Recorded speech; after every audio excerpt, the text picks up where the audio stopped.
G'day. Take two. G'day, hi, and welcome. Alright, it is Wednesday night. I'm heading out a little bit early tonight because last time on the... I know it's not the best camera angle. You can't really see me very well, I get that. I know people don't like that, but... on V4 power, or inline 4 power. V4. Used to my V6. What I got? Inline 4 power. Yeah, so I got another jam night. It's going to be fun. And, what's going on here?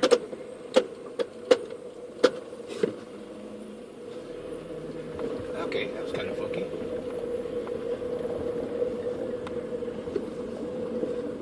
It's like kind of in gear, kind of not. So last jam night was a really good jam night. I enjoyed it a lot. Brakes. And this jam night I think is going to be pretty good. I think I've got everything that I want to do tonight. I got some special stuff. I'm going to bring some of my own flavor of music to it. And go Unico. Let's go. And it should be a pretty interesting night. What's also going to be interesting about tonight is the idea that, and hopefully, knockwood, you know, things always work at home, but when you take them out of the house, it seems like a gremlin gets in them or something. But I will be, for the first time in a couple of years, being able to use the internal pickup on my guitar. I got it working again. Which, don't get me wrong, that Dean Marketing pickup did the job, you know, like it was what it was, and wasn't a bad pickup. I mean, obviously it wasn't going to win any sound awards. Yeah, okay, I get that it's not exactly was the best thing ever since sliced bread. You know, because sliced bread is pretty good. I can't get that mirror in the right spot. I think, yeah, that's not too bad. Oh, stay on the road. But anyway, yeah, one thing I did notice about the Dean pickup. At volume, because there's no dynamics on a passive pickup like that, it's not, the pickup itself is not well balanced. So you know you can get an overall generalized tone that'll do what you need it to do, but the notes don't really come out clear if you're picking. And the E and the B came out. Now, mind you, the strings I got on that guitar are really deadified, so that has a lot to do with it too.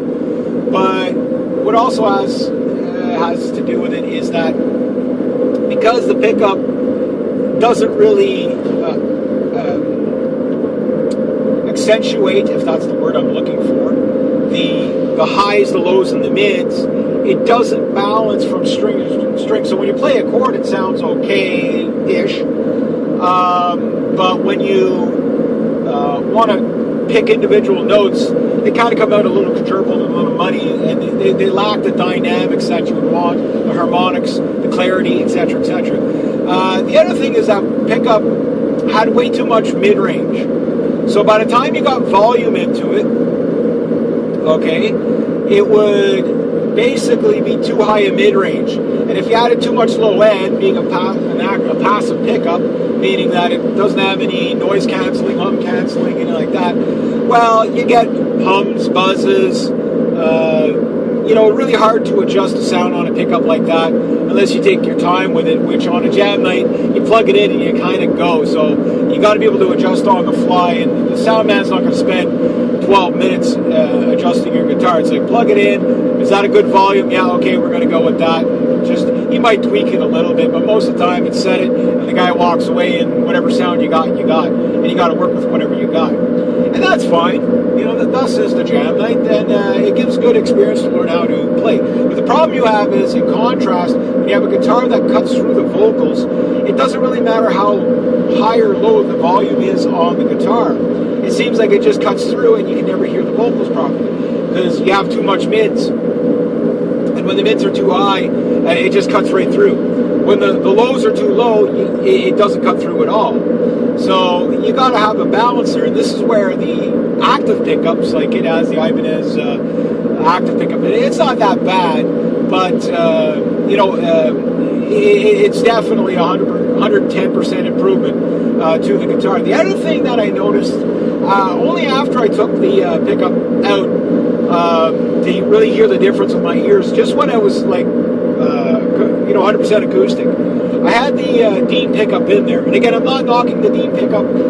It does serve a purpose, but one thing that it does is because it goes right in the sound hole. Number one, now you have a smaller sound hole, which sometimes is desired when you're playing an acoustic live. You're less likely to get feedback, but you lose a lot of your depth and dynamic from the acoustic and the sustain because the hole is covered over. It makes it sound more like an arch top. You know what I mean? The other thing is because the way the Dean pickup fastens onto the guitar, okay, it basically sits in the sound hole, and it has like two rubber kind of sponges in there that kind of keep up the slack. But basically, it attaches, to the sound hole and the tops. But it also tends to restrict, I found, it restricts the natural vibration of the top, right? And what that does is it kills the tone of the guitar is what it does. So it's like, this guitar is not a tone monster. It never will be. But that's not what I bought it for. I bought it for a different purpose. The purpose I bought it for was jam nights. This thing, like I say, you can go out in probably minus 40-degree weather, tune it, play it, and it'll stay in tune. You can probably walk right back in and put it right beside the fireplace, and it would still probably stay in tune. It's just a really dependable guitar that way because of the polyethylene finish. And I know some people, they don't believe the finishes make a difference at all. They do on electrics, but more so on acoustics. The type of finish you have on your acoustic will drastically change the sound. Very noticeable, very audible. Now, will the audience pick it out? Probably not. As long as the guitar is well in tune and you got a fresh set of strings on it, it's probably going to sound pretty good anyway. But if you don't have a fresh set of strings like I do, it'll just be a better sounding deadified guitar, I guess is the best way to put it. So what that means is that because the top with that analog pickups sitting there in the F hole or in the sound hole, it restricts the movement, the vibration of the guitar sound waves, which affects the sound big time, which gave it a really high mids with very low bottom end and stuff like that. And I noticed just upon removing the pickup and playing the guitar for a little bit, it seemed to kind of loosen up the sound a lot and really warm it up by having that little extra full sound hole there. So hopefully that translates at volume tonight on the stage, where people say, hey, wow, that guitar sounds really good tonight, you know what I mean? That's what I'm hoping for. And I know that the sound qualities that guitar is capable of. Plus, if the pickup works really well for me, the internals work really well, the bonus is that I can still remain using my own guitar.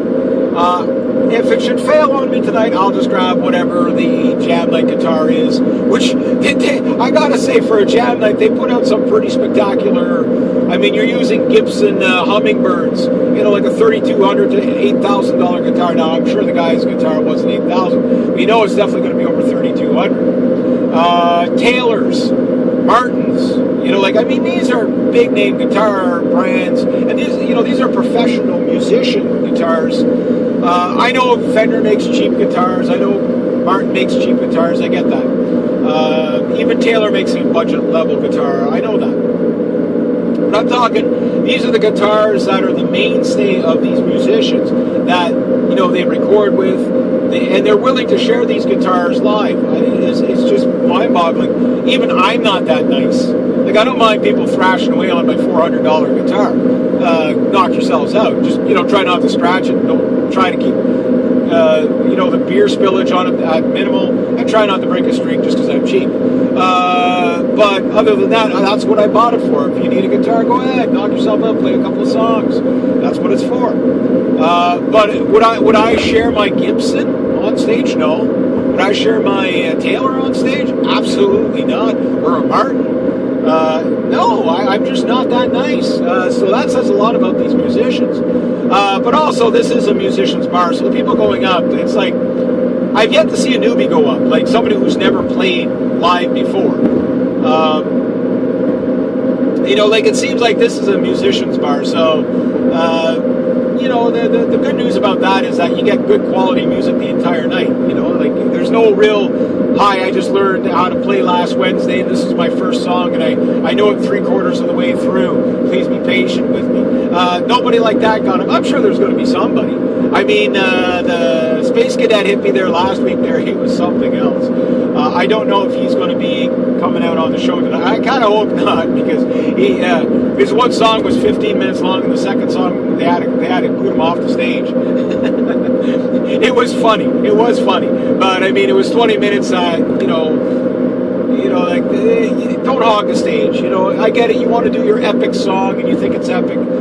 Keep it to 15 minutes. Respect people. You know, because you always get somebody like that. Now, I don't think this guy was doing it for nefarious reasons. Like, he really was that 1960s hippie type guy, thinking he was on an epic, you know, Bob Dylan space guitar sound with his Les Paul thrashed away, you know, with this deep meaning of how he got up in the morning and was singing about how he had breakfast and then played his guitar, and he watched the TV, but he didn't like the TV, so he played his guitar. And yeah, to him, in his mind, it's probably like, this is it's so epic, and you can just tell the guy was like enjoying himself so well. And I'm happy that he did. It's just he went on a little too long, and that's fine and dandy as long as you don't make a habit of it, right?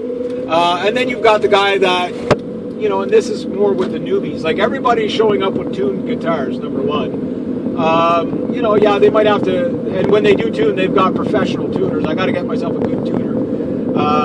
I hate tuning on the stage because, number one, people don't like that. But the thing is that, don't know who she was, but hello.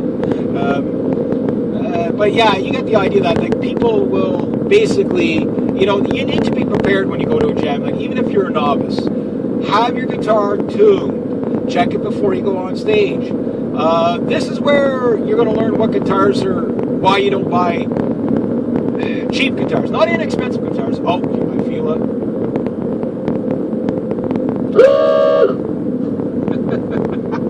I got them all. And they don't find it funny anymore. I still do. It's like I buzz everybody with this thing. But anyway, yeah, there's a difference between an inexpensive guitar. I have an inexpensive guitar, not a cheap guitar. It's got a 5-piece neck on it. It's got, you know, the thing has decent tuners. It has a built-in pickup, even though you're probably wondering how I destroyed the pickup, and I will be telling this story on, I kind of partially told this story on stage. I'm going to watch my speed here. But basically, one drop of guitar polish shorted this thing out. It just dropped on, like, in the volume button, or not the volume button, but the treble button. It shorted the entire thing out. Now, the only quality control issue I will bash on Ibanez for that is that although it takes AA batteries, not every AA battery will fit in it. They didn't quite make the saddle battery holster that pops in and out. There's two of them, two batteries that go in. They didn't quite make it large enough to accommodate my rechargeables or other batteries. So they kind of dropped the ball there. So it's kind of like a hit and miss whether the batteries will fit or not.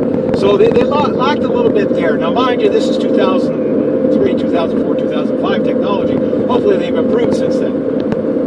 Hopefully they went sensible and just put in a 9-volt, you know what I mean? Make life easy. But yeah, that's about the only criticism I really have of that guitar for what it is. Everything else, like, I mean, I'm not going to criticize the sound. The sound is good. It's not exceptional. It's good. The versatility of the tone controls, the bass, the low, the mid, and the high is what they call it. So bass, treble, bass, mid, and treble, or tone, whichever. You know, there is a difference between treble and tone. I know that. but you get the idea. You know what I'm talking about. So the EQ on it is not bad. It's a little bit old, so it doesn't have the dynamics it had when I first got it. And plus, I mean, the thing just started working again, so maybe the pickup's a little gummed up in there too. You know, it's just old, right? But it does you can shape the sound of this guitar very well on stage. It is a good live performing guitar. That's one thing I got to give it. It's performed well. Playability, in that sense,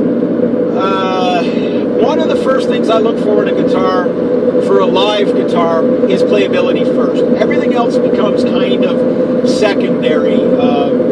Reliability and playability are just so paramount for me that, because I know at the end of the day, when I'm on stage, that a guitar that stays in tune when I'm hammering on it is still going to trump the amazing sounding guitar that doesn't stay in tune quite so well. I know that the comfort, or not comfort, but the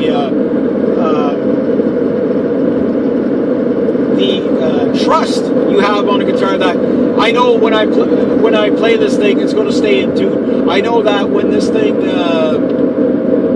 you know, it's going to make it the whole night. I might have to tune up the strings. Maybe if I really thrash on it really hard, I might, and I thrash on that guitar pretty hard. That's why I prefer to use my own and not stay, unless it's a real beater guitar on stage. It's like, I don't want to, like, I want to play that Gibson, I want to play that Taylor, I want to play the Martin. Yes, I want to play those nice guitars, sure.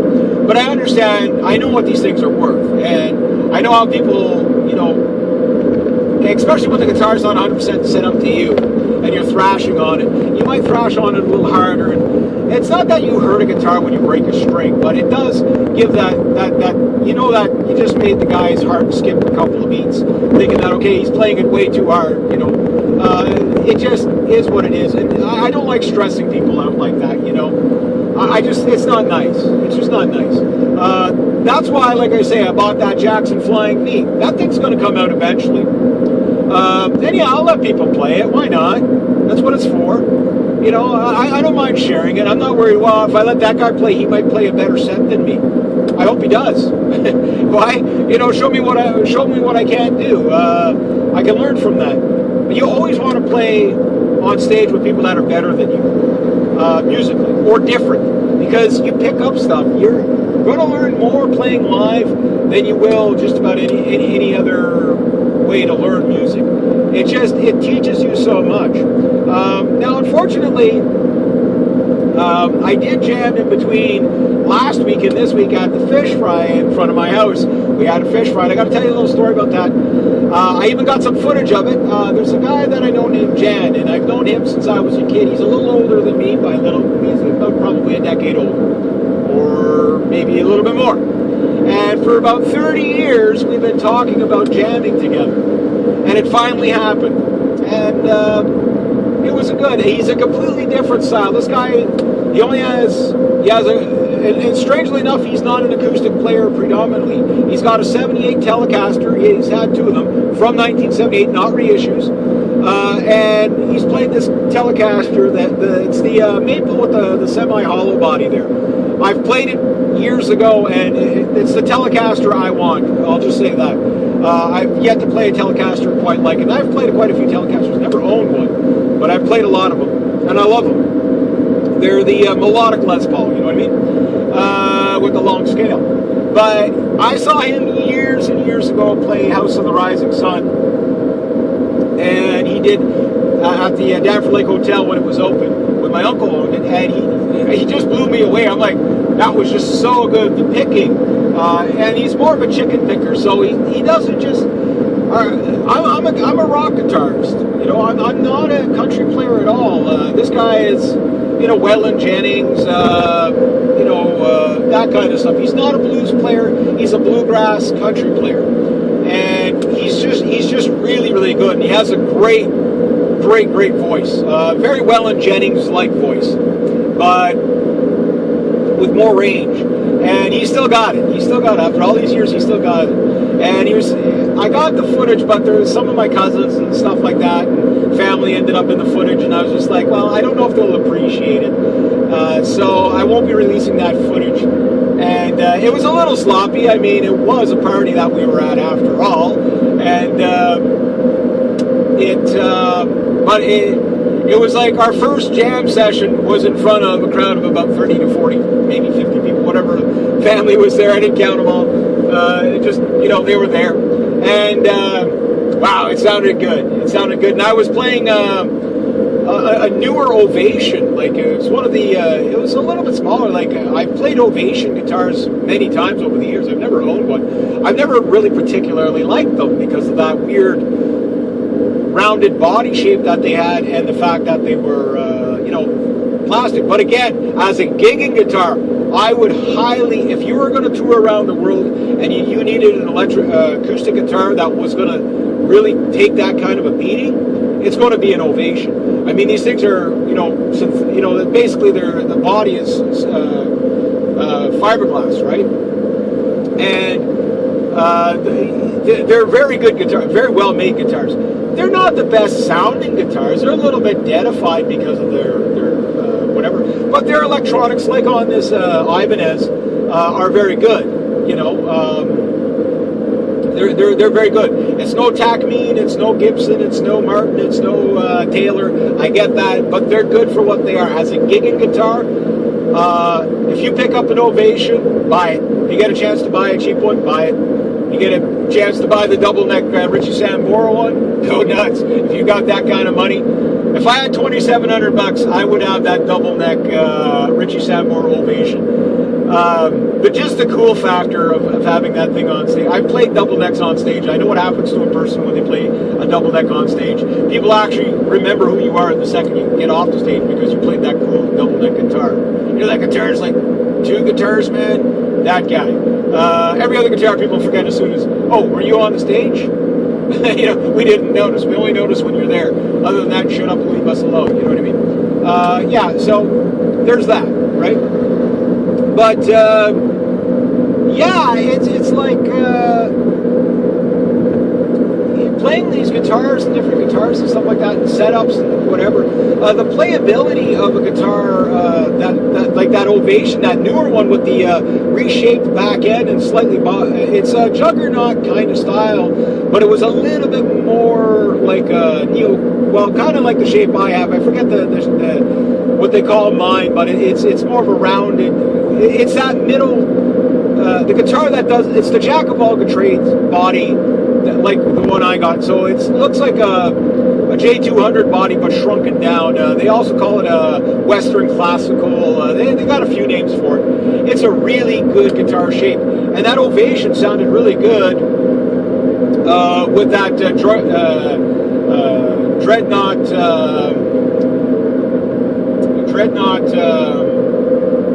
Martin that was Jan was playing, and we played House of the Rising Sun, and I just kind of more did little widdly diddlies in the back and stuff like that, and it was a short tune. Then we did a little bit of a blues jam on it. Maybe we played 20 minutes or whatever, but the first time 2 guys jam, and to me that's the type of stuff I really want to pull off in front of you guys. It's not perfect, it's raw, and especially when you have 2 guys that play something maybe slightly differently, you get one take at it, and you got to get it right on the spot. And sometimes you get it good, sometimes you don't get it so good, and other times you just nail it out of the park. This one was good. And like Jan said, he goes, we've been waiting 30 years to do this. I guess we've been talking about it forever. Tonight's the night, you know what I mean? And yeah, so we did 2 kind of tunes with it, and I look forward to jamming with this guy again. The funny part is he lives over the mountain from me. Like, I could walk to his place, you know what I mean? And yet we just never seem to line up. It's funny how that happens, right? But thus is life. But you never know. Like last week, there was too many people. I couldn't pull anybody up on stage to do a loose jam, but I do want to do that. But this kind of bar, the Cafe 1870, seems more like a place where people only go up with rehearsed stuff, which I have no problem with that. So it's more of an open mic than a jam night, where some places are true jam nights where it's just like, if you go to a jazz bar, it's like you'll see the band switch halfway through the song and not stop the song. Those are really interesting jam nights. That's the least I can say. Is that you just, okay, you got your jazz drummer, this guy's playing, and then all of a sudden he's got to go at 7:30, and there's still like 8 minutes of the jazz tune left. So the other drummer just starts taking over for him. Okay. You know, it's like you look back and all of a sudden the whole dynamic of the tune just changed, just as you got used to that drummer, and whatever. And then three bassists are up there, another guitar player, and you get what I'm getting at. It's a complete night of improvisation that, especially when you have different levels of players. I'm what you would call a professional player in the sense of I know my job. I'm what you would call a intermediate professional if you judge me by my musical knowledge, because I don't read sheet music every day. I don't remember every key. I do more stuff in modes than I do rather than knowing the key. I just, okay, well, what key are you playing in? If somebody just tells me the key they're playing in, a lot of times that's enough for me. I don't need to know every scale and every way to play every scale. I know once I know what my root notes are and what my pattern is, I can manipulate through modes. There's only, you got 7 modes. Just like everything, you got to think of music like math. Everything is pretty much A to G, right? And then modes are a little bit different. I get that. It's not A to G as much. But you can change the dynamic of the song through changing modes. And something I like to do is taking a song, go from one mode to another mode, and in that process, completely changing the dynamic of the song, lengthening it out, and then change it from like a dark, maybe not scary mode, but like a really kind of deep mode to a happy mode to whatever, Dorian to Mixolydian to all those things, and I can't remember the orders of them. I know how the sequence of notes go, and I also know that they're what effect it will have on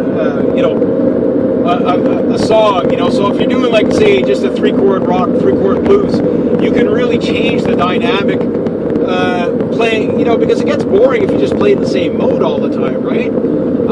But you don't learn that stuff until you got somebody to experiment with, which that is a art form in itself, because you're dealing with people, you don't know what they know, and they might get a little confused by you changing modes and thinking you're changing key when you're just changing modes. So sometimes, and you don't have time to discuss this before you go on stage. I did this one night on just a 12-bar blues. I changed it into like 4 different modes, and the guy was just like, he says, I never heard guitar playing like that before. He says, you weren't playing the standard 12-bar blues. What were you playing? But he goes, it worked. Well, what were you playing? I said, I was playing 12-bar blues, but I was changing the modes. And he had never heard of modes before. This is a guy that had been playing for 35 years. I think that was his job. And then I met this guy named Monty, who really put me on the map. I talked about Monty before. I've only met this guy once in my life. But he had that much of an impression on me as a player to really, really give me some. And this guy was awesome to jam with. Carlos Santana meets Yngwie Malmsteen. That's the best way I could. Constant. He was a blues player. This guy had no vehicle and basically a Fender Twin. Right? You know how heavy those Fender Twin, big tube amp Fender Twin. This guy would, like, damn, he had his nice Stratocaster. I think he had the SRV Strat. And this guy, that's all he did. Like, this guy played, jammed in Nashville. That's all he did, was go to jam nights or whatever. Well, I can imagine he did his own gigs or whatever. He would play in different tunings, and he would do it in different modes. And he said, he goes, I like how you changed modes on that Ted Nugent kind of stranglehold kind of mixture thing you did. I said, yeah. I said, I kind of throw it into a couple of different modes. And he says, the next time you try it, he goes, try this with, this kind of pattern and this kind of, he says, just try it and see what happens. See if you like it.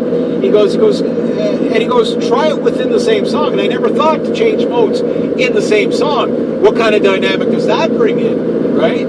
And it's like, yeah, the guy was like, I mean, that's experience talking. I mean, this guy,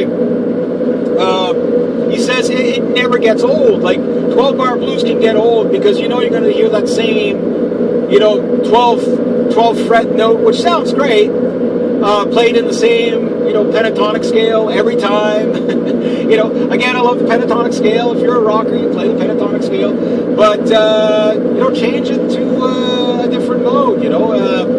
It really does change that dynamic. I like Dorian mode, and what's the other one I really like?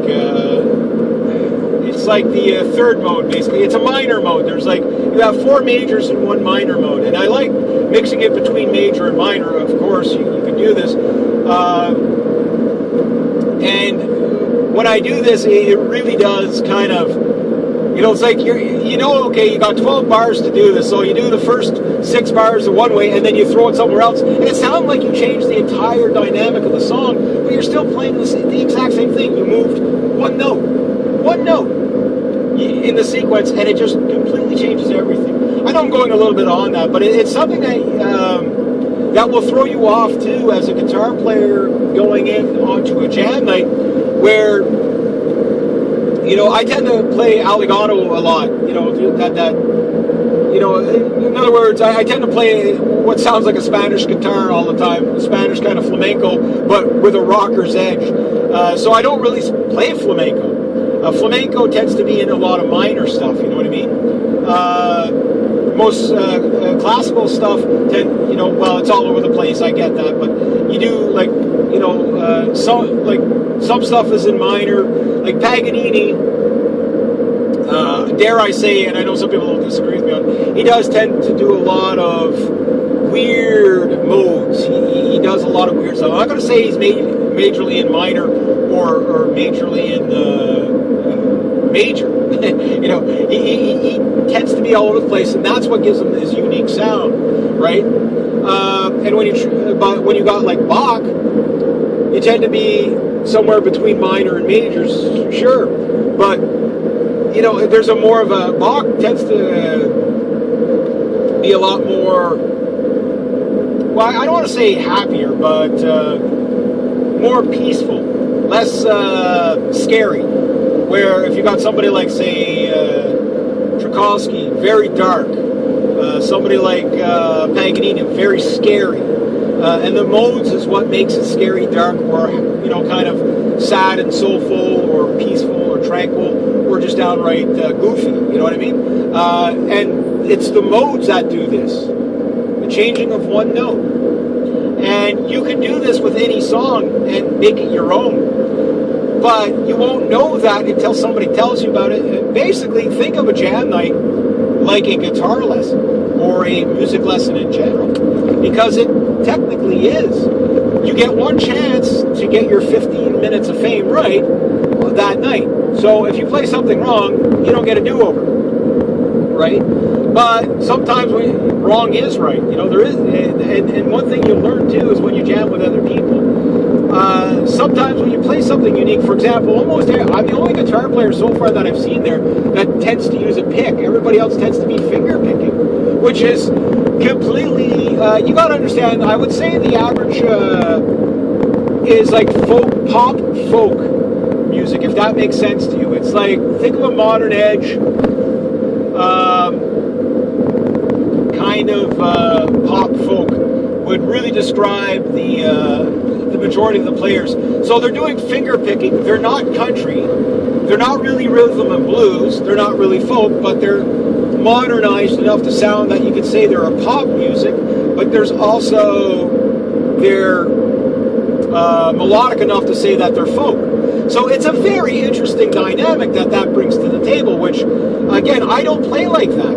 I mean, and they're not only playing by finger picking, but with the exception of the one guy last week playing Bach, or was it Mozart? I think he was playing Bach. Anyway, it was interesting because he was the only guy that was playing fingerstyle with a nylon string guitar, an actual classical guitar, which was actually, I found out about the classical guitar that was made. It's basically, there's a guitar building school in Wakefield, and it's the whole course is about $5,000. You build 2 guitars over, I guess, 6-month period or whatever, and very, very interesting. And that guitar was played live on stage. I would like to meet the guy that does that. You have to understand, Wakefield is a very beatnik, hipster kind of town. It's not quite country, it's not quite city, right? So you have like a kind of like a country people with a city mindset. So it works there. So you might find people a little bit too far on the left. In some ways, they're very hippie-ish, modern hippie-ish, so hipster hippie-ish, kind of whatever. I don't know what their politics are. I mean, they are quite against Bill 101. They are quite right-wing against that. They're one of the first places in Quebec to rebel against that. And whatever. The Quebec government has bashed on them for years for not integrating enough, right? The irony. But there's a lot of old stock Canadians here too. But there's a lot of teachers, a lot of doctors, there's a hospital here, whatever. But there's also a lot of ski bumps here because of the scale. There's golf courses. So it is kind of and it's less than 20 or less than 30K from the city. So yeah, I think the description of the people here fit. But they're, when I was going to school, a lot of my friends were from here, and their necks are just as red as mine. They're more redneck than hillbilly. My neck of the woods more hillbilly than redneck. I don't judge. We all like cars. I don't judge. But you get the idea. But musicianship here is pretty spectacular.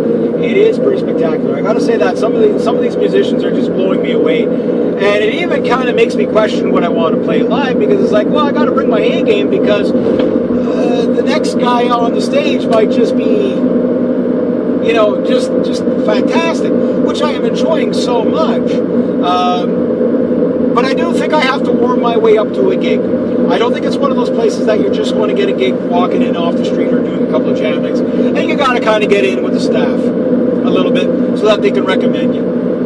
I was talking to the sound man last week about it, and he's like, yeah, sure, they pay, they don't pay much, but they pay. If I can make more than $100 a night, it's worth it for me to do it, because A, it'll cover my gas, and, I can think of much worse ways to make a living, right?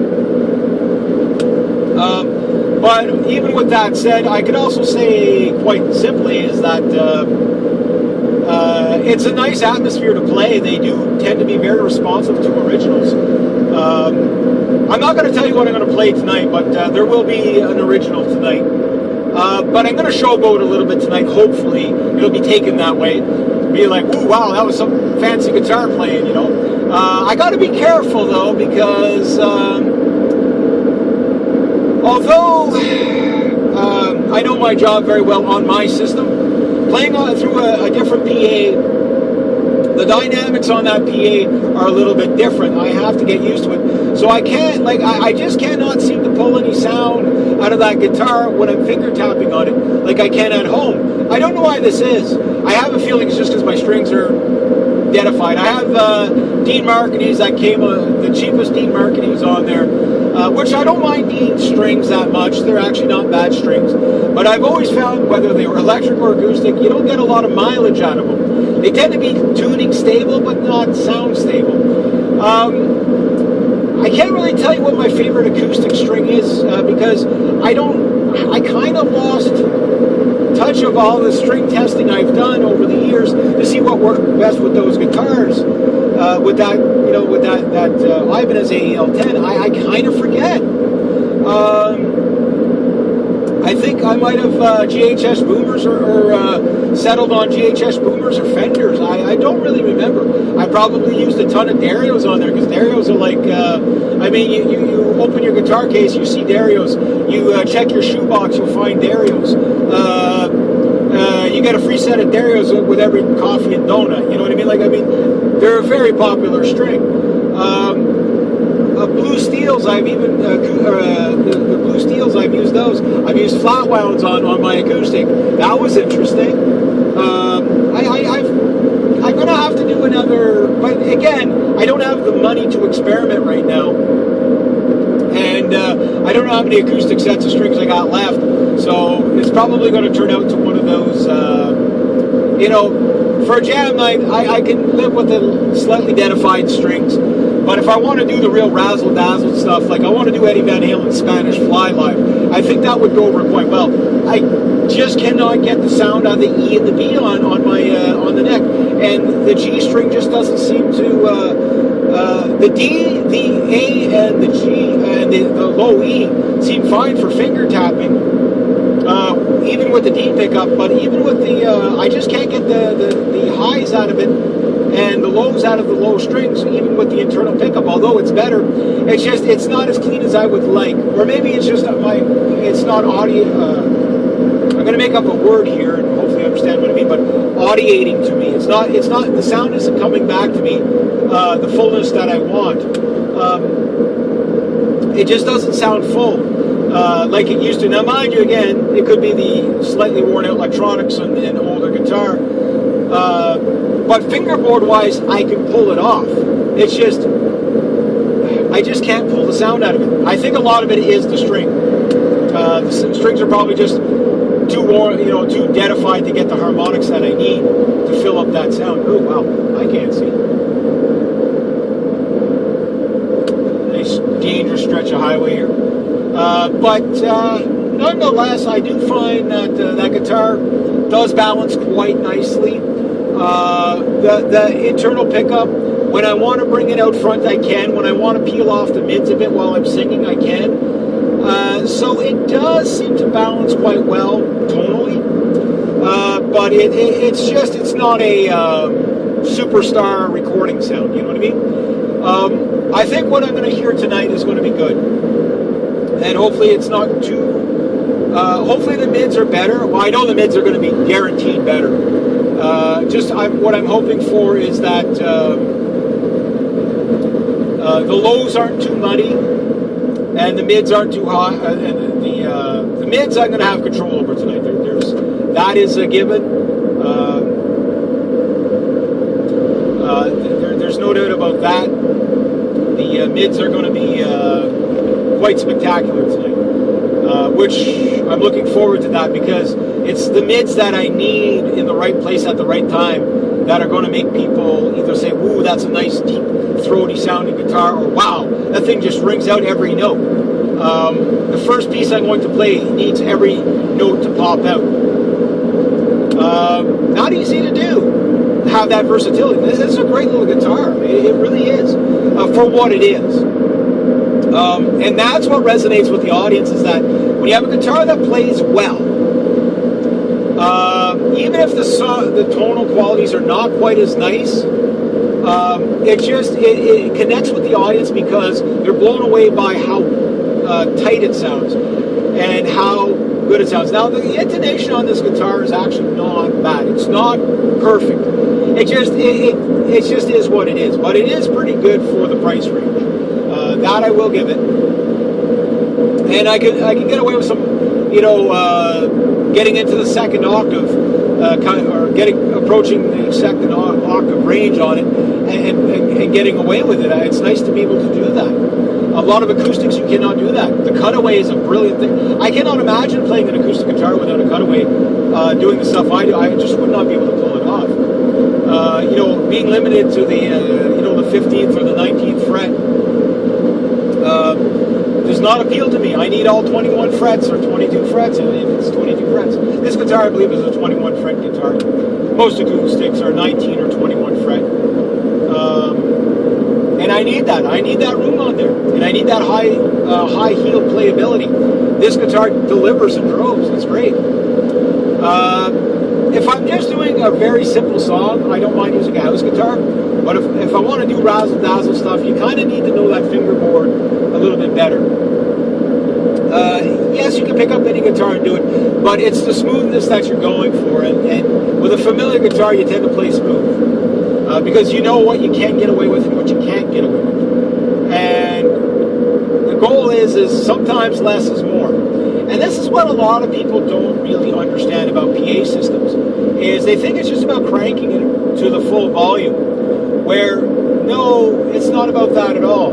It's about balance of the the tone versus the output. Bass is your volume.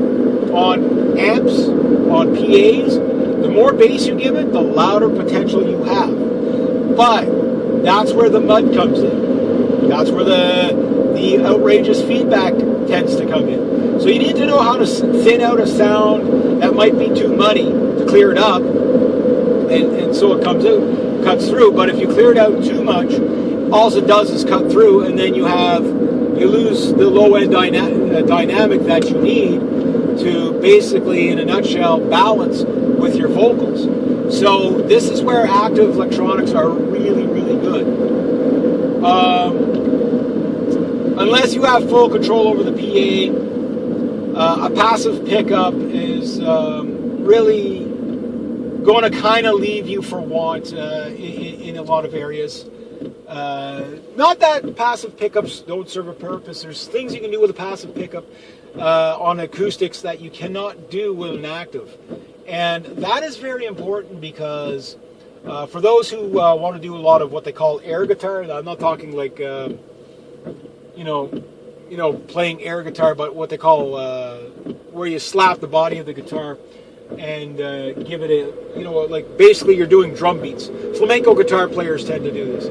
Where my pickup has a natural feedback and not only feedback, but a hum canceling, I guess is the simplest way to say it, built in, which in short means whenever you have a high percussion against the acoustic body, it doesn't show up, and you don't hear that. You don't hear that. So if you want to tap the side of the guitar to give it a beat, it won't do that. So that's the upside is you rarely get high volume feedback, which is really good. But the downside is that what you don't get either is the dynamic of slap guitar. On the it cancels it out, so you lose that effect. So if you're a real hardcore flamenco player, which I am not, so I can live without it, you might have to go to a passive pickup of some sort, but a high quality one. It'd be nice to have and I'm sure it's on the market, I just haven't researched it yet, because my equipment is old because I'm getting back into it, but I'm sure there's an active pickup that has a passive mode, which would be very nice to have both, so that if your battery dies or you have electronical problems, that you can resort to the passive pickup as a backup, even if you lose your, the beauty of the sound of the guitar, you can at least get the show done, right? And that's just one of those things that you're really always kind of trying to strive for, is that give and take of the balance of the guitar. What can you get away with? What can't you get away with?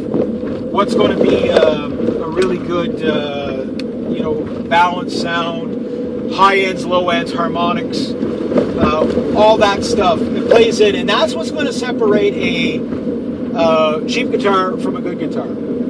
You can buy an inexpensive guitar like mine, okay, that sounds great. I played this guitar one time, and it was a classical guitar, and I've yet to find a guitar. It was $300, and I've yet to find another classical that sounds as good as it. And it didn't matter what strings you put on it. This thing just sounded so good. It was just brilliant, and it was the perfect balance between depth, wide body sound, and clarity for individual notes. It was just, I've never played one like it. I so regret not buying it. It was just such a great classical guitar, but I never bought it. I had a $200 Oscar Schmidt's 12-string. It just naturally sounded good because it was a 12-string. And I had one of those. I had one of those. Even though I've only been going past this place forever and a day, I think I'm a little early because last time I think I was a little late. Well, there's still a lot of cars. Hey, I'm gonna get the same parking spot. What was I saying? Yeah, even that natural 12-string, even with a crappy pickup in it, it actually. Is that off? Is that off? I kind of forget how to turn my vehicle off. Imagine. Okay. Not used to it in the dark as much. But anyway, I'm kidding. I know how to turn my own vehicle off. You know, I'm not that much of a wanker. But anyway, bottom line is that, yeah, that 12 string just naturally sounded good. So I'm here now, and I'm a little early. I'm going to go get my name on the list early, but there's already like a ton of cars in the parking lot here. You can't see it at all, but yeah, so hopefully I won't be number 6 on the list like I was last time. Although the lady, the host, she just shortened down her set list, so I ended up getting out of here at the same time. This is midweek, that's why I care about, you know, turning into a pumpkin and getting home on time. Otherwise, I don't care. I would love to stay the entire night and just listen to everybody. But, you know, whatever. Is what it is. Just I don't, you know, my dad gets up early and I don't like to wake him up. You know, it's just me and him now. So, and he's an old man, so you know, I like him. I'd like him to retire, but also he's got to get his beauty sleep, or he's kind of cranky in the morning. So, but anyway, I'm gonna go up there. So hopefully I can knock this show out of the park. I think the third time is going to be a charm. Maybe if I'm lucky, I might walk away with a gig out of this one. If not this time, maybe the next time. I'm going to ask fairly soon. I mean, you just gotta ask at some point, right? But I'd like to really warm up the audience. So once I get once I get the crowd sound I want, that's when I ask, because it's just like, oh yeah, that guy was really good. Everybody was cheering and clapping and whatever, and really into it. That's what I want before I ask for a gig. Why? It's just the way I am, and I know it goes. It's kind of like, think about your ongoing resume of stuff like that. All right, anyway, you guys have yourselves a great night, and so will I, and I will keep you updated. Sorry for the bad camera angle and the dark and stuff like that, and I know these are just videos you listen to, but I think they have some value in them, so that's why I make them. All right, have yourselves a great night, eh?